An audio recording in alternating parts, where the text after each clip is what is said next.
Ar įmanoma investuoti paprasčiau ir uždirbti daugiau? Šiandien yra mano portfelio strategijos pasikeitimų tęsinys ir pasidalinsiu savo 3 portfelių strategiją, kuri ilgoje perspektyvoje tikiu, kad gali generuoti apie 20% vidutinės metinės grąžos, o nusprogus vienam iš pasirinkimų tik 7. Bet ir tie 7 iš tiesų mane ilgalaikiai perspektyvoje visiškai tenkina, tai jeigu tau yra aktualu ir įdomu, kviečiu žiūrėti šitą video, spausti like ir prenumeruoti kanalą apačioje. Jame pasidalinsiu, kaip aš apskaičiavau savo būsimą grąžą, parodysiu, kur susiradau šitą informaciją visiškai nemokamai, kokius skaičiavimus atlikau. Taip pat pasidalinsiu, kaip atrodys būtent šita mano ateities strategija ir kodėl jinai yra daug kartų paprastesnė negu prieš tai buvusi, atims daug mažiau laiko ir taip pat joje yra bitcoinas, kurį aš pirksiu nesinaudodama kripto keityklom. Tai jeigu visą tai tau aktualu, dar kartą paskatinsiu nepamiršti spausti prenumeruoti kanalą.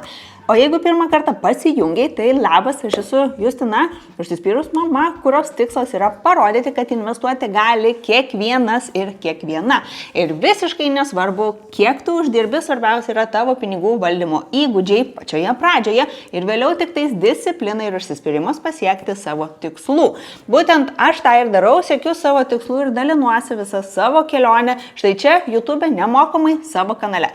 Tai jeigu tau yra temos apie pinigus aktualios ir įdomios, nori pamatyti, kaip jie gali dirbti sunkiau už tave ir kokį rezultatą tau gali atnešti, tai kviečiu pasižvalgyti po visus kitus mano video ir taip pat bendraujam komentaruose, nes į kiekvieną iš jų atsakau pati. Tai keliaujam tiesiai į video be kažkokių labai ilgų intro, ar ne? Ir pradžiai tiem, kas galbūt nelabai supranta, apie ką bus šitas video, tai bus apie mano strategijos pokyčius. Ir pirmasis video, kuris yra tarsi pirma šito video dalis, tai galit pasižiūrėti štai čia, būtent kaip nutiko, kad aš realizavau nuostolį savo nekilnojamo turto trestų strategijos dalyje ir kur aš dabar nukeliavau. Nes tame video pamatysi ir pardavimo procesą, ir pirkimo procesą, o šitam video papasakosiu apie savo visą naują strategiją. Jeigu nenori žiūrėti viso to video, tai tiesiog labai trumpai įvedu tave į temą. Na ir jeigu nori prašokti šitą dalį, tai naudokis timestampais apačioje. Bet esmė yra tokia, kad mano tikslas buvo sugeneruoti iš investicijų pasyviom pajamom kas mėnesį bent jau po 100 eurų ir ateityje po 300 eurų kiekvieną mėnesį pasyviom pajamom nuo investuotos sumos. Dalis iš šitos strategijos aktyvų, kurios buvau pasirinkusi, buvo 4 nekilnojamo turto kompanijos, individualios kompanijos, kurios moka dividendus. Viena iš jų mokėjo kas mėnesį, kitas mokėjo kas ketvirtį. Ir kai aš pamačiau, kad ta strategija nėra tokia efektyvi laiko atžvilgių, grąžos atžvilgių, ar ne, ir tų pačių pasyvių pajamų atžvilgių, todėl kad investuodama į kitą savo pasirinkimą, tai yra GPQ ETF, aš savo tą prieš tai susidėliotą tikslą pasiekiau ženkliai greičiau. Ir tada tarsi, ar ne, visas mano reitų pasirinkimas, jisai tapo daugiau kaip inkaras ir aš plaukiu su savo laivu, kuris turi nuleistą inkarą, ar ne, ir visą tai plaukia labai lėtai ir ta reitų portfelio dalis tiesiog stabdo mano portfelį tiek augime, tiek efektyviam pasyvių pajamų generavime. Tai atsisakius šitos strategijos, aš perėjau į augimo strategiją ir turėsiu 3 pasirinkimus.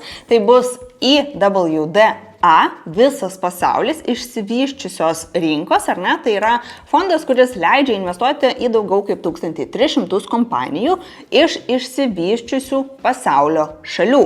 Kitas pasirinkimas, papildomas, ar ne, ir tai bus tarsi satelitinis mano strategijos pasirinkimas, tai yra BTIC. ETN-as, tai yra biržoje kotiruojama priemonė, ar ne, tam tikra, tai nėra fondas, kuris seka bitkoino kainos judėjimą, ar ne, ir bitkoinas yra kaip tas užstatas būtent šitam aktyvui. Na ir toliau trečiasis pasirinkimas, kurio aš eigoje turėsiu mažiausią dalį, bet vis dėlto noriu pinigais balsuoti ir už besivystančias rinkas, bus EMIM ETF-as. Apie visus juos pakalbėsiu šiek tiek daugiau dalindamasi ekranu, tam, kad informacija lengviau būtų suprantama ir keliausiu per nemokamą resursą. Tai yra JustETF puslapis, ar ne? Ir pirmas mano pasirinkimas, kaip ir minėjau, yra IWDA. Tai yra tas visas pasaulis, ar ne, čia bus mano portfelio core pozicija, taip vadinamas branduolys, ar ne, mes turim branduolį, core ir turim tam tikrus satelitus, kurių tikslas yra iškelti mūsų bendrą grąžą, ar ne, šiek tiek aukščiau, prisiemant daugiau rizikos, bet su idėja, kad jeigu šitie satelitai tarsi nusprogtų, mano bendras portfelio branduolys, jisai toliau važiuoja į priekį, nepaisant to, kas vyksta su satelitais. Parodo, ar ne? Tai yra IWDA pasirinkimas. Tai yra ta portfelio dalis, kuri per ilgesnį laikotarpį taps visiškai core, 70%, ar ne, šita dalis, bitkoino bus 20% ir 10% bus besivystančių rinkų. Tai jeigu aš nukeliausiu šiek tiek žemiau, ar ne, ir čia prie palyginimo pasirinkimų įvesiu savo kitus pasirinktus instrumentus, BTIC, Invesco, pridėsiu ir EMIM pasirinkimą ir spaudžiu Open Detailed Comparison. Ir ką aš turiu? 3 ETF-us, ar ne, rašo ETF-ai, bet turėkit minty, kad bitkoinų tai nėra ETF-as, tai yra ETN-as, Exchange Traded Note. Ilgoje perspektyvoje mes nelabai galėsim pasilyginti, kaip jie atrodo, ar ne, todėl, kad ne visi ETF-ai turi tą ilgą laikotarpį, kurį mes galim paimti kaip istoriją, ar ne, ir yra tik tais nuo 22 metų. Tai iš tikrųjų 4 metai vertinti nėra labai daug, bet ką noriu parodyti, ar ne, tai kiekvieno iš jų kaina, tas IVDA viso pasaulio pasirinkimas už vieną vienetą kainuoja 114 eurų, bitkoinų pasirinkimas apie 80 eurų ir tuo pačiu, jeigu žiūrėsim besivystančias rinkas, yra 40 eurų. Tada čia matysim fondo dydį, matysim total expense ratio, ar ne, tai yra mokesčių dalis ir matysim indeksą, kuriuos seka būtent šitie fondai. Tada, ką noriu parodyti, ar ne, į kiek kompanijų iš viso aš investuoju būtent per šitus 3 pasirinkimus, na, į kiek kompanijų ir dar papildomai į bitcoin, ar ne? Tai iš viso pasaulio pasirinkimo fondas turi 1318 kompanijų ir seka MSCI World indeksą. Tada iShares Core MSCI Emerging Markets, tai yra besivystančių rinkų fondas, savyje talpina 2956 kompanijas, ar ne, kurios yra iš Kinijos, iš Taivano, iš Indijos, iš Pietų Korėjos ir kitų šalių.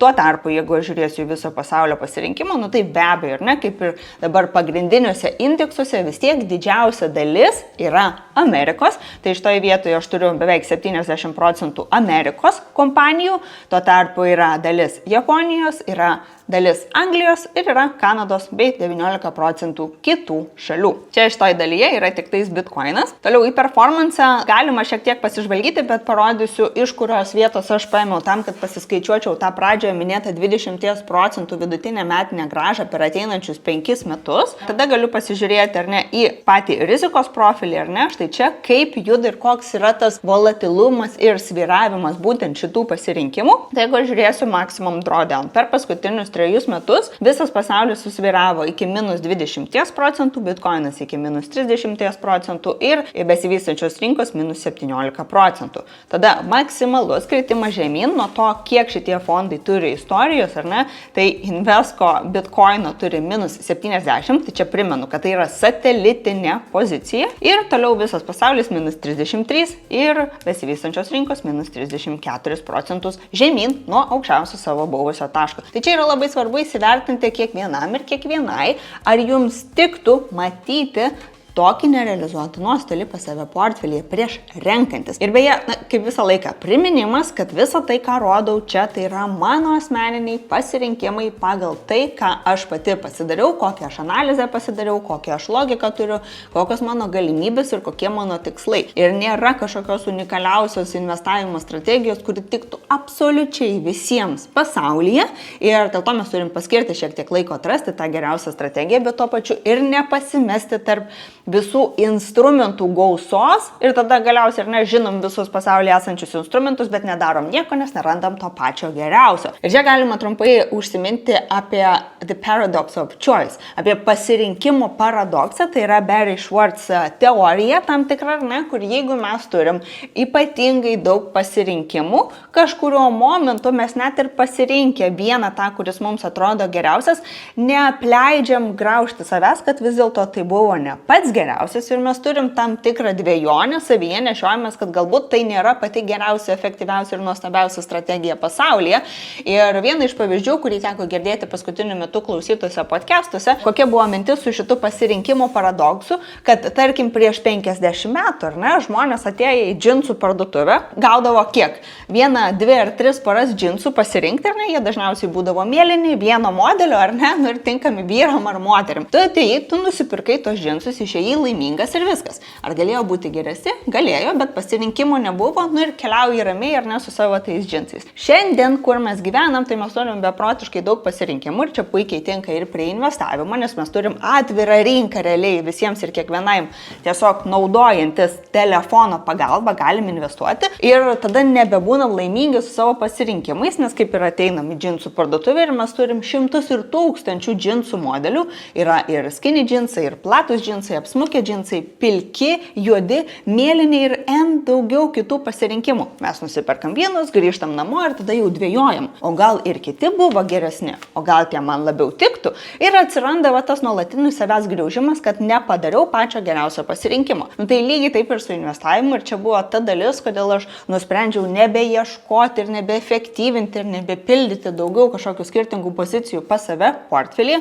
kaip ir dariau su reitais, ar ne, nes vis dėlto tas papildomas kompanijų analizavimas atėmė ne tik daug laiko, bet ir daug energijos, kadangi reitų taip pat yra begalė, ar ne, tai ar aš tikrai pasirinkau geriausius, ar čia tikrai mane atves prie mano tikslo, galbūt reikėtų rinktis ką nors kitą, ir tu nuolat skaitai naujienas, skaitai ataskaitas, ar ne, ir vis dvejoji, kad galbūt yra kažkoks geresnis pasirinkimas.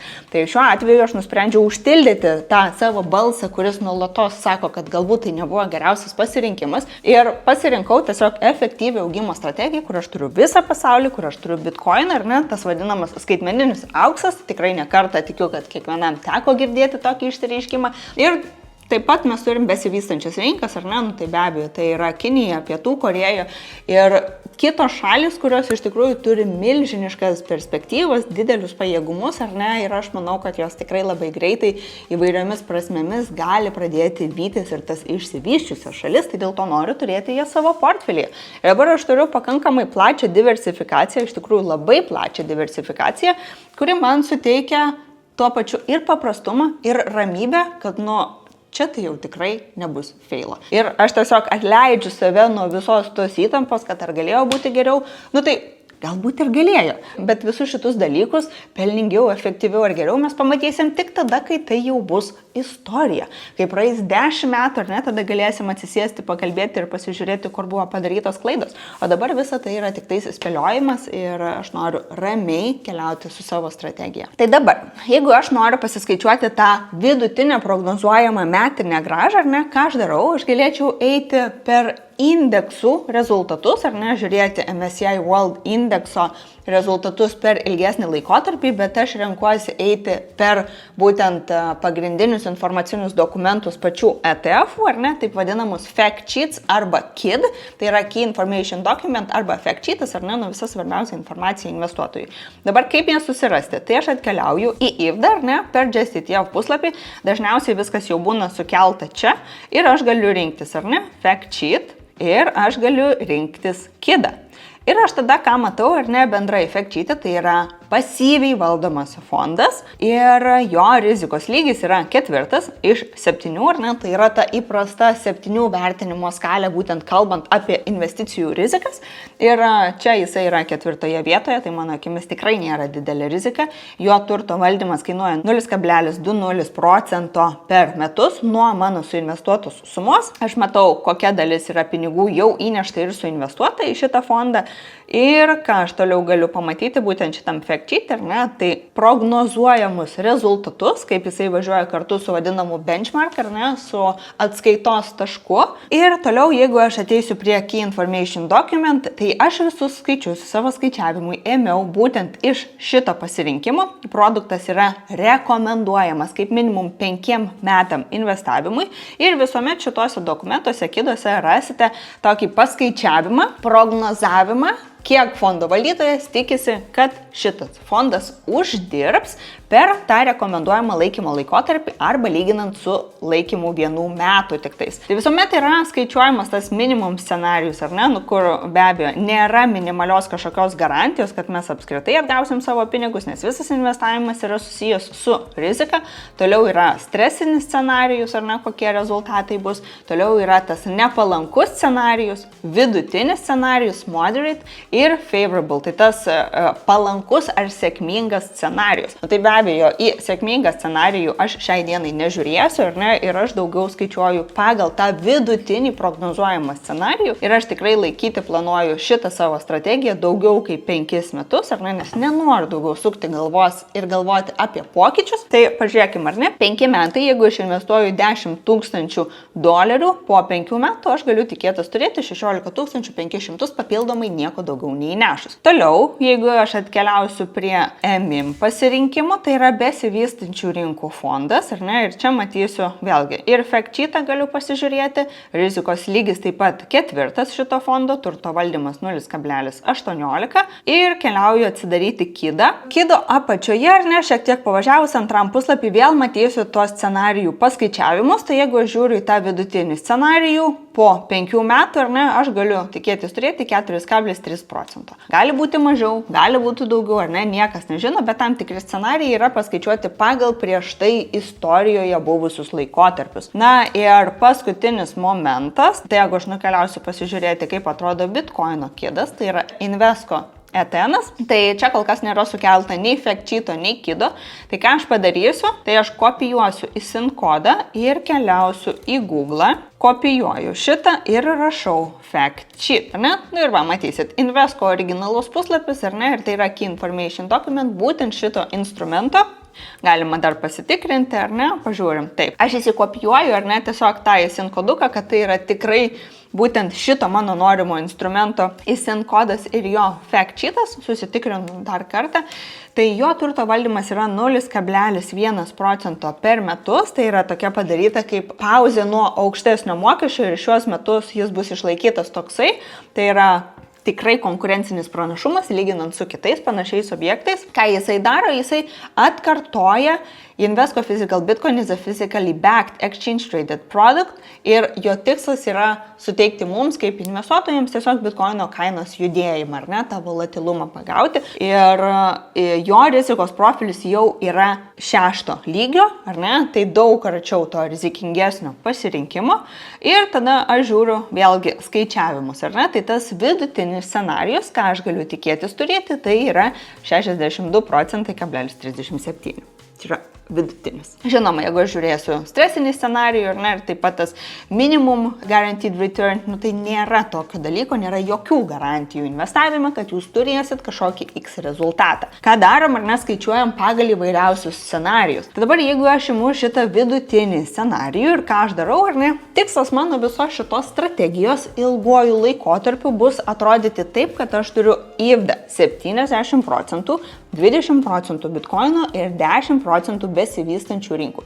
Nepaisant to, kad šiandien aš esu suinvestavusi didesnė dalimi į bitkoiną. Būtent todėl, kad per paskutinį laikotarpį bitkoinas turėjo savo kainos tikrai nemažą korekciją, ar ne, ir buvo realiai iki minus 30% pakritę, buvo vadinamoji meškų rinkoj. Man atrodo visai geras laikas pasipildyti, jeigu žiūriu į ilgą perspektyvą.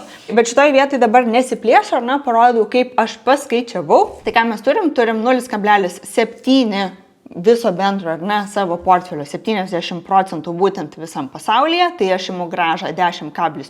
Tai jeigu aš atkeliausiu prie IVDOS fact sheet, ar ne, imu šitą informaciją 10,5 ir tada ką padarau toliau, turėsiu 20% viso portfelio bitkoino, ar ne, tai vedu tą kosminę 62,37% prognozuojamą grąžą per 5 metus ir tada 10% turėsiu besivystančių rinkų, ar ne, ir 5 metų tas vidutinis scenarijus yra 4,3. Tai čia, ar ne, yra mano ta vidutinė prognozuojama grąža, remiantis vidutiniu scenarijum, ką išprognozavo patys fondų valdytojai. Ir dabar ką noriu parodyti, ar ne, tai šita dalis, kodėl mano tas bitkoino mano pasirinkimas yra satelitas ir neviršia, ir, pavyzdžiui, neperima 70% bendros portfelio dalies, todėl, kad tai yra labai volatilus ir labai rizikingas pasirinkimas. Kaip matėm, ar ne, prieš tai Just ETF puslapį jisai gali svyruoti iki -70.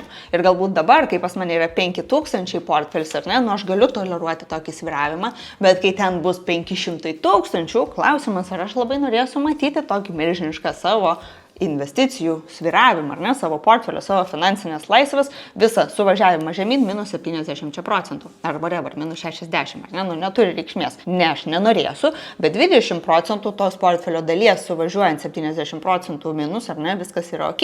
Ir net jeigu taip nutiks, kad mano šitas tikėjimas, ar ne, ir visas domėjimasis bitkoinų, skaitmeninė valiuta, ar ne, ir visais šitais pokyčiais suvažiuosi nori ir, nu, taip nutiks, kad bitkoinas nunyks nuo žemės paviršiaus ir visi sakys, vat mes tau sakėm, ar ne?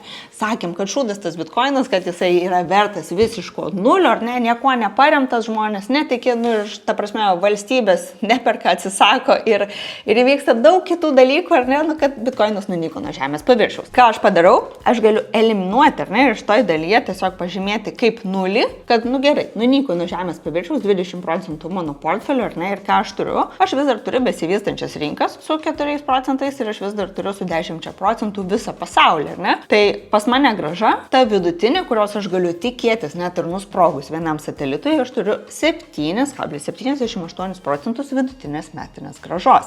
Ir ką aš galiu turėti su tais 7%, ar ne? Kas tikrai neatrodo daug, bet ilgoj perspektyvoje vis dėlto įdarbina ir leidžia dirbti tom sudėtiniam palūkanom, auginant mano kapitalą. Tai dabar parodžiusiu, kaip galima pasiskaičiuoti ir turėti įsivaizdavimą, ar ne, kokio rezultato aš galiu tikėtis vienu ir kitu scenarijum. Tai aš tiesiog ateinu į fl.lt puslapį, keliauju prie skaičiuoklių pasirinkimų ir renkuosi investavimo skaičiuoklį. Tai dabar, jeigu aš turiu, ar ne, tarkim, grubiai 5000 eurų ir aš investuosiu kiekvieną mėnesį po 500 eurų į šitą savo strategiją, vėlgi kol kas rankiniu būdu ir aktyviai valdant visas proporcijas, ar ne, kol eigoje prieisiu prie to jau minėto norimo santykio ir aš, jeigu įimu, ar ne, vidutinę tą metinę grąžą 20%, tai po 10 metų, ką aš turėsiu, papildomai būsiu įnešusi 60 000, bet mano pinigai per 10 metų, kas nėra labai ilgai, jau man bus uždirbę 160 000 eurų. Tada, ką aš galiu padaryti, ar ne?